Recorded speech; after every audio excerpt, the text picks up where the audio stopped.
আমি হাসনায়না হীরা। আমি দিনাজপুর জেলা বিএনপির নির্বাচিত সাংগঠনিক সম্পাদক। সামনে তৃণমূলের যে আলোচনা সেটা আমাদের নির্বাচন হয়েছে, এমনকি সামনে সংরক্ষিত নারী আসনের জন্য সারা বাংলাদেশ ব্যাপী আলোচনা চলছে। আমি যেহেতু দলে নির্বাচন করে জেলা বিএনপির তৃণমূলের ভোটে এই জায়গায় এসেছি, এটা আমার চাওয়া না। আমার থেকে চাওয়া বেশি আমার তৃণমূলের যারা আমার জনগণ থেকে শুরু করে বিএনপির ভাই বোনেরা, তারা চায় যে আমি দিনাজপুর থেকে যে নারী সংরক্ষিত আসনটি, এখানে আমি এটা চাই দলের হাইকমান্ডের কাছে। তো আমি মনে করি যে আমার এই চাওয়াটা আমার তৃণমূলের যে ভাই বোনরা চাচ্ছে, ইতিমধ্যে আমার হাইকমান্ডের কাছে পৌঁছে গিয়েছে এবং তিনি হয়তো জানতেও পেরেছে, আমি জানি না জানতে পেরেছি কিনা।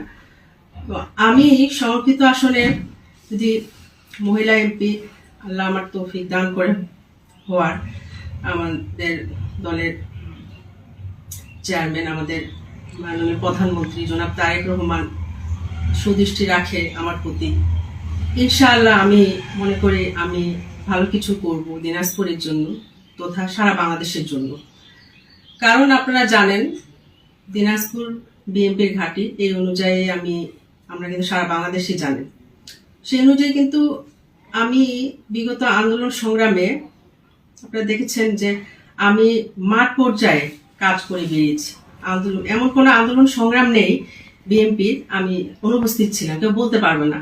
হরতাল, অবরোধ, দিনাজপুরের সমাবেশ, রংপুরের সমাবেশ, আপনার ঢাকা সমাবেশ, সব সমাবেশে আমি ছিলাম। আমার সর্বোচ্চ লোকজন জনবল নিয়ে আমার যত অর্থ লাগে রাজনীতিতে আপনার প্রোগ্রামগুলো করতে, সবগুলো কিন্তু আমি নিজস্ব অর্থায়নে আমি করেছি।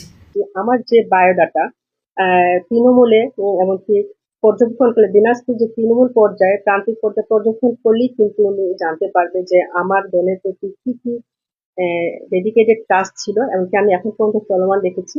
এটা যদি উনি জানতে পারে, অবশ্যই আমি মনে করি দল আমাকে যে সম্মানিত আপনাদের নারী সংগীত আসন, এটাকে আমাকে নির্বাচিত মনে করবে।